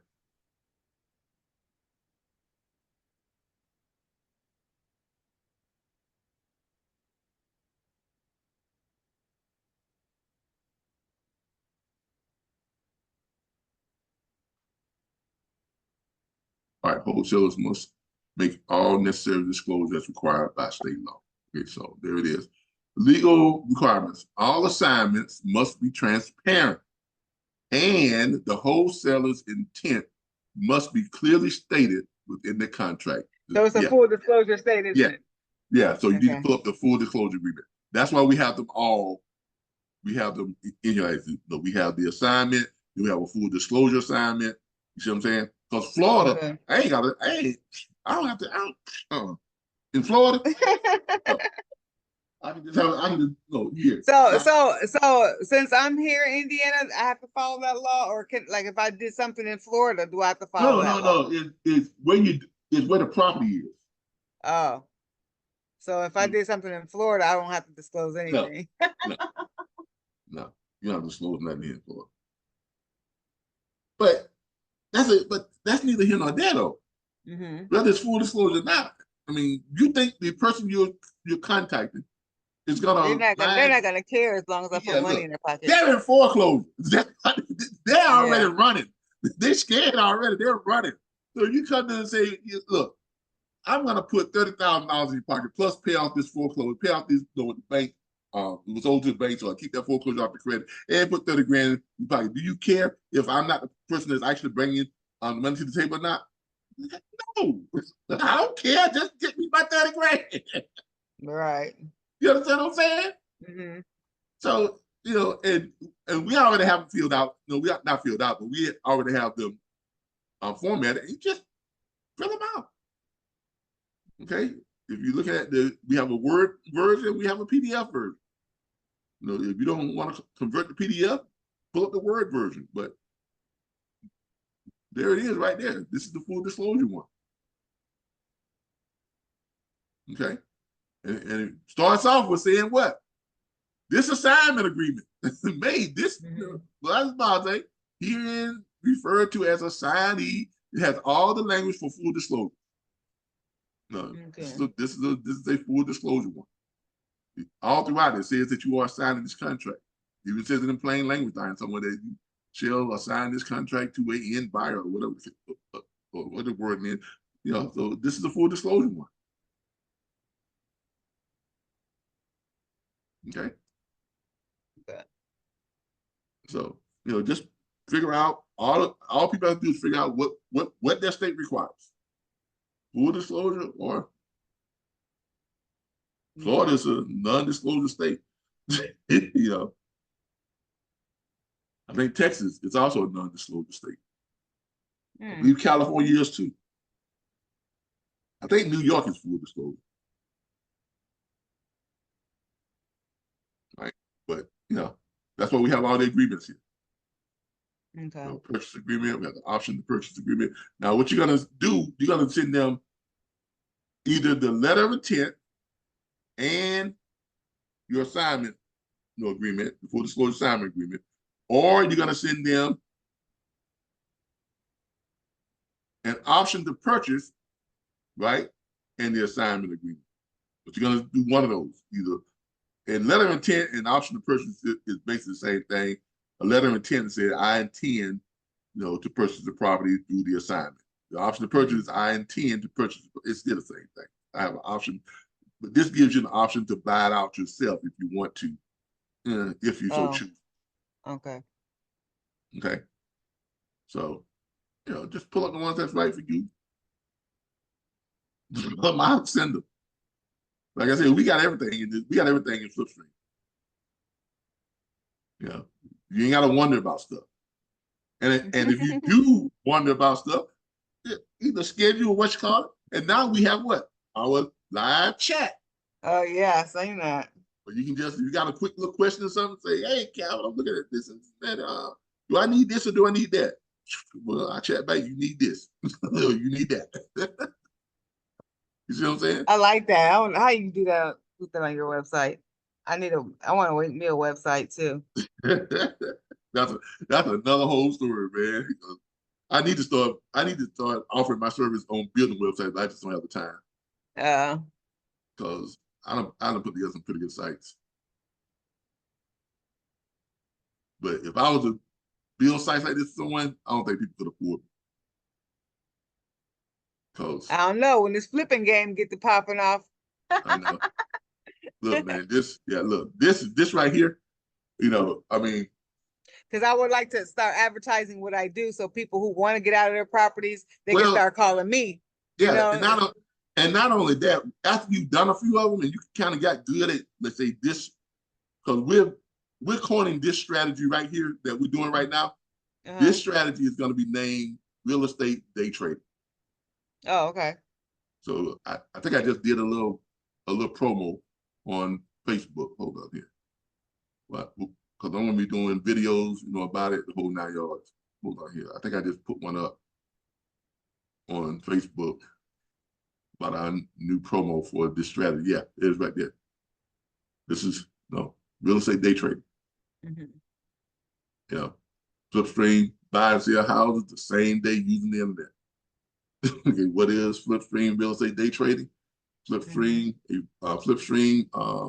REI strategy that allows you to purchase and resell 5 to 10 houses every 7 to 14 days for a 10K to 100K profit or more on each house. None of your own money or credit. Isn't that what day trading is? But we're just doing it with real estate. So once you get good at this, then you could be one of our mentors. Okay? Then you can be a mentor. And when you become a mentor, you get to charge a fee for helping people to do their deals. Right? And you'll be listed on our mentor page. I gotta do my other one. I got another guy, my partner. I gotta put his up too. But then you can become a mentor, like I say here. Flipstream Live Mentorship. The guidance provided by an REI mentor, especially an experienced real estate investor with applicable knowledge of several real estate investment strategies, is extremely valuable and can be very expensive. On average, $3,000 to $10,000 for a 1 hour session. My business partner paid 11 grand for a 1 hour phone call with a mentor. 11 grand. And when they got connected on the phone, the very first thing out of the receptionist's mouth was, Mr. Law, we need you to Mr. Hilson, we need you to go ahead and wire transfer $11,000 to this account. Seriously, that was before he even got on the phone with the mentor. That was the receptionist. 11 grand for a 1 hour conversation with the real estate investor mentor. Wow. I guarantee you, he didn't spend the time that I spent with you and showing you the things. No, I would say you can't even get all your questions answered in an hour. Yeah, yeah. So, you know, and the fact that we don't get anything up front, we get ours on the back end. Right. So you can become a real estate, mentor once you've done these, once you've done several of these and you know the process, then you can come on here and do your profile. Like it says here, when you schedule a live session with our mentors, you are agreeing to compensate that mentor with 10 to 20% of your settlement at the closing of the successful project they assisted you with. Each mentor's fee is posted on their profile. Like you look at mine is posted right here. It says 10%. Right. Right. Go ahead and you pull it up. And you can pull up my profile. Pull it up right there. Right. It says Mr. Butler, fee is 10%. Creator and developer of Flipstream, CEO of RBBS LLC, the parent company of Flipstream Live. In 2008, I flipped my first property while living at the homeless shelter. Now that's for using no money or credit. I received a certified check at closing in the amount of $28,786.12. I don't see why you even left that after getting a check like that. Huh? I said, I don't see why you even left doing that after getting a check like that. I was homeless. It's like my back was against the wall. I said, I got to do something. So I said, and I had years ago, like in 1995, I had paid like close to $14,000 for this freaking program that was showing you how to do all this stuff. But after the first $14,000 in the initial little training and stuff that got you in order for you to get to the actual people who were going to pay you cash for the house and stuff, they wanted you to take another master course, training course, was like $11,000. You see what I'm saying? It was just one of those things where you had to keep feeding it. And I was like, ugh. And so I kind of walked away from it back then and got into doing some other stuff, got into doing mortgages or whatever, and that. Then when the mortgage industry collapsed in 2007, that's when I became homeless, blah, blah, blah, blah, one thing led to another. So I was homeless, and I was like, I got to do something. Back up against Washington. Well, let me see if I can put some of this stuff to use that I paid all this freaking money for back in 1995. Right? So I did it and said, oh my God, it works. Made $20,000. All right. I didn't immediately move out to Chelsea. I flipped 2 more. And like I said, I moved into that boat rehab place, and then I only stayed there for about 3 months. And then I bought a townhome. After I bought the townhome, I was looking at a tax office franchise because I was good at doing taxes. So I bought a tax office franchise. It's called American Tax. It was American Tax Office, whatever it was. It was like $15,000. So I bought the tax office franchise, started my tax business, and doing good. The first year I made close to $300,000 doing taxes, doing just tax season. You make a lot of money doing taxes, believe it or not. Yeah, you do. So just doing that just tax season, I made it close to $300,000. The next year I made over $300,000. Then the third year I sold my tax franchise to my business partner. I had 7 business partners in that. Okay, so that $300,000 was all mine, but I had 7 business partners, and I sold my tax franchise to my business partners for about $280,000, $300,000, and then I went into the trucking industry. So you see, I kind of got like sidetracked. You know what I'm saying? I got sidetracked, went into the trucking industry, drove trucks for a year with Covenant. Then I started my own trucking company, bought a bunch of trucks, leased them out, started my own brokerage firm, started my own vocational rehab school, my own vocational school for trucking and freight, and teach people how to dispatch and broker. And you know the story, because in trucking, shoot, in trucking, when it was popping in 2017, 18, and I made over $500 grand. And you already know this. Yep. Trucking was like booming. The real estate wasn't even on my mind no more. You understand what I'm saying? So In 2022 and 2020, at the latter part of 2021, trucks started going downhill. And you know what it was like last year. Right? Wow. Yeah. Man. I mean, last year was the first year I did not even break $100,000 in trucking. And that's combined with my vocational school, my trucking company, with the trucks that I lease out, all of it. Dispatching didn't break 100,000. So here I am again. Well, shoot, back up against the wall. What do? Go back to what got me out the first time. So I went in, dust this stuff off, dust my knowledge off. But this time, what I did, I said, you know what? I'm going to create a platform where I can show any and everybody how to do this. Right? Because the key is not just doing this yourself and making money, but creating a platform where you can teach other people how to do it and make money by showing them how to make money. Right?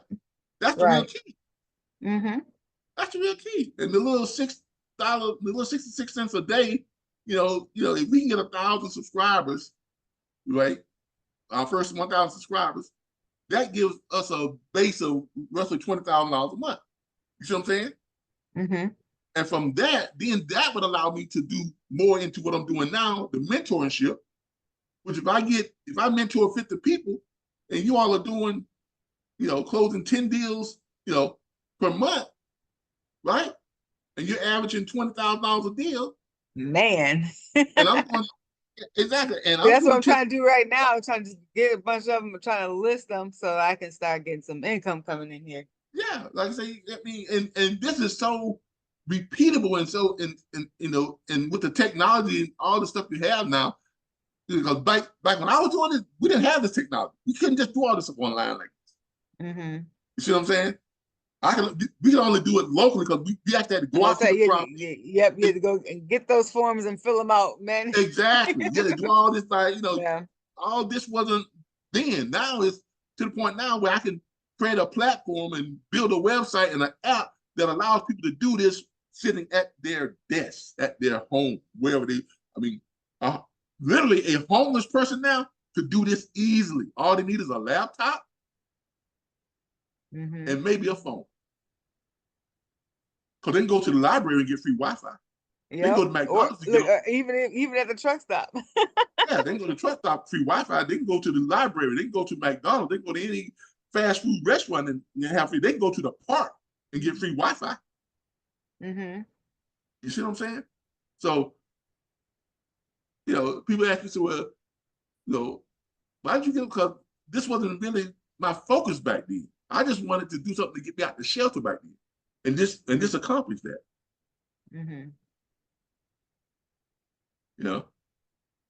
But like anything I dive into, I make sure that, I do all the research. So, and over the years, I've done stuff that have made this part of what I'm doing now more valuable because, like I said, I was a residential mortgage broker. I was I worked for 2 development projects. As a paid consultant. One was dog development down in Rio Grande City, Texas, on a big development down there called the Rio Vista development project. 586-acre development, but it was basically just rebuilding the entire town. They paid me as a consultant to come down to help them secure the contract with the Texas DOT to run the main highway coming from Mexico, going up to Austin, San Antonio, and all other places. They were rerouting it, and I helped them to secure the contract from DOT to run it right by the front door of their development. They paid me like $60,000 for 3 months' work. Wow. Okay. And so now, how is this different from note buying? Do you know what that is? I'll be seeing stuff about that on Facebook too. All right. Note buying is something, it's a little bit different. It's a little bit different. That's another I would need another hour to explain note buying. Okay? I really would. But you're basically just buying, legal notes, and then you're selling them back out. Banks do it all the time. Okay. Yeah, you didn't like that?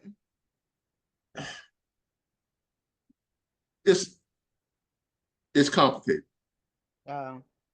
This is simple.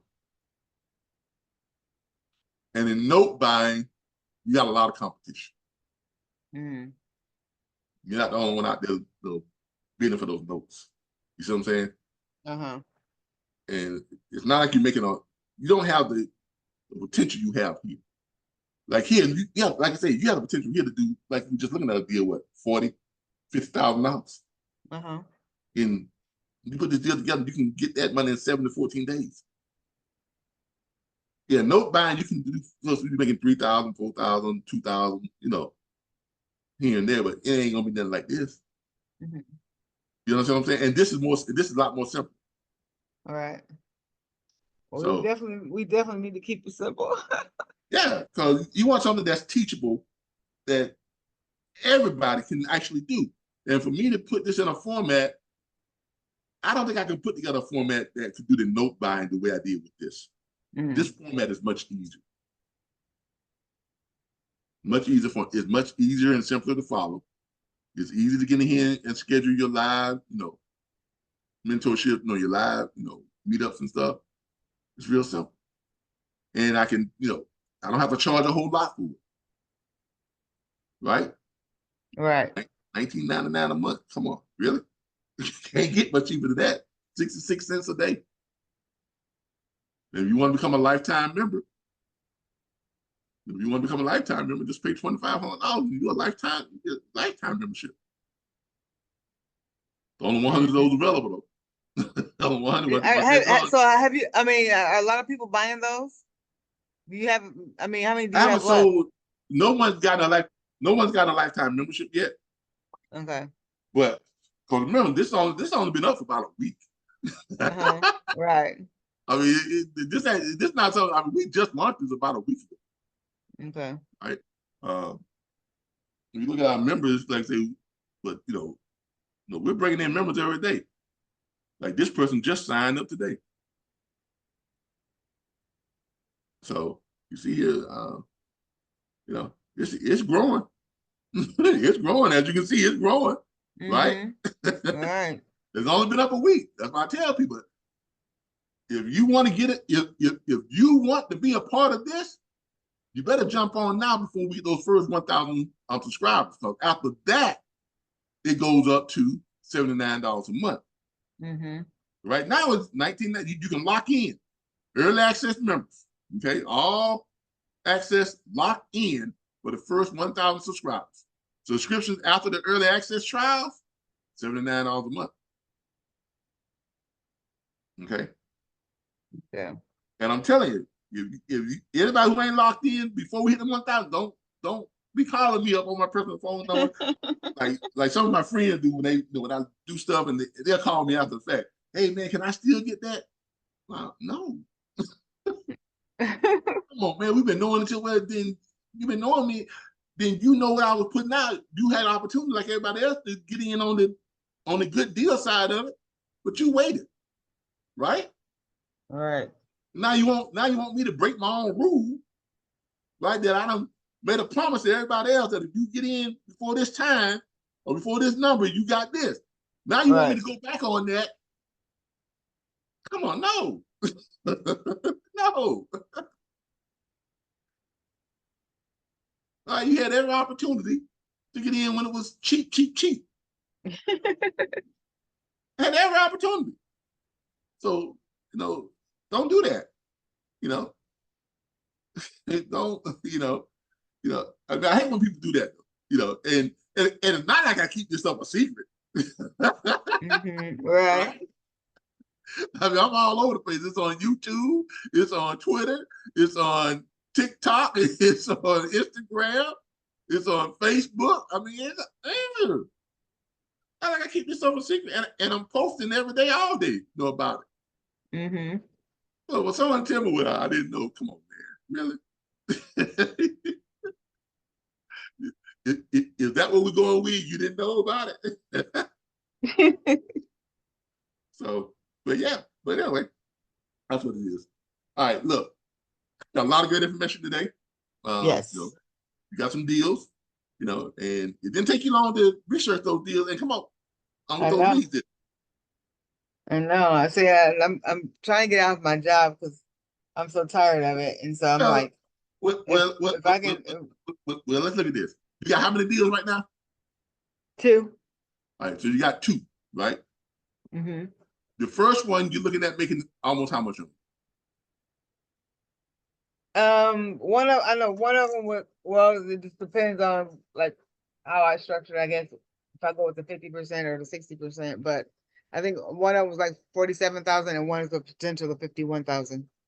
All right, so 47,000 deal plus a 51,000 deal.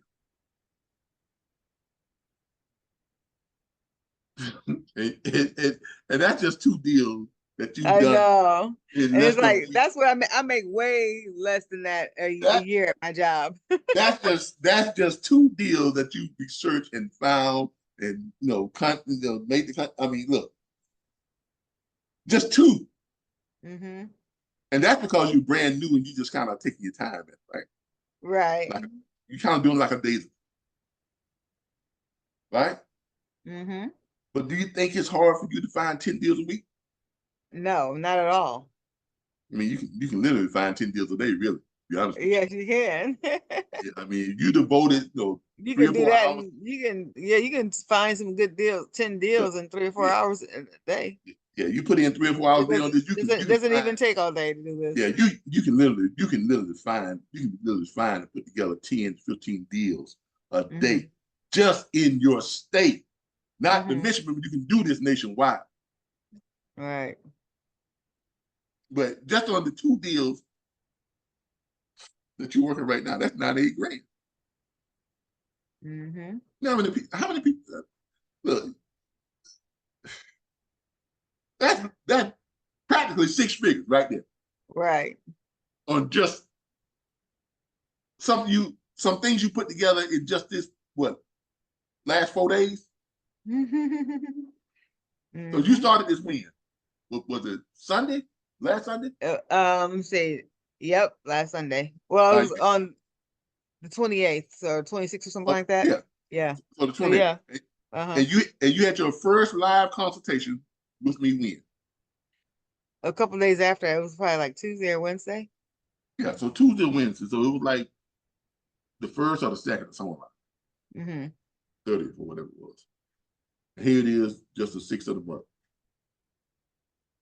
I mean, literally less than 7 days. I know, man. And you put together 2 deals that could pay you out $98,000. On the low end, maybe 60 or 70,000. Yeah. Okay. All right. Yeah. That's what I mean. You see what I'm saying? This is real estate day trading, and this is just. And remember, we're still just at the beginning side of all the strategies. This is just the first strategy that I teach you all when you come in new. We haven't even gotten into actually buying and getting approved for the loan to get the 1 to 4 units, the townhome, the apartment complexes, the mixed-use properties, the hotels, and things like that. We haven't gotten into teaming up with people and doing bigger, projects where you're getting cut in on the development deals. And we're talking about the projects where you're doing, on development deals where your cut can be almost $2 million, like the one I'm working right now. This development deal out in California. Now, how do you find such deals? Well, that's another conversation. All right, we'll go with all that at a different conversation. Okay. We'll do it right now. But this is all this stuff is what Flipstream is about. So this little first tip of the iceberg strategy is enough to make people wealthy. Yes. Just the real estate definitely get you away from that day job. Yeah, look, just the real estate day trading is enough to make people wealthy. Just the real estate day trading is enough to make people wealthy. And this is just the first little tidbit. This is the tip of the iceberg when it comes to all the different strategy stuff that's available to you through Flipstream. But anyway, all right, look, that's going to do it for the day. I thank you. Thank you. All right. So, work these deals. Like, see, If you need my help with anything, schedule, what you call it, and then let's dive into them, see what we can do to make them happen. Let's get you paid. Yes, thank you so much. No problem. You have a good day. You too. I'm flashing, Now ratchets, quick flipping, big mattress, don't ask, we taxing, new address, can't move backwards. Hold on, yeah, you know me. Late night, all night, don't need no sleep. Hold on, okay now, don't speak. Get down, whole click down. On God, on now with the business. Ain't no feelings, ain't no dreaming. Yeah, loud when I whip it, I ain't turning down the speakers. No, eyes bloodshot. I've been burning out the daylight too. I got responsibilities, so I can play with you. Let's get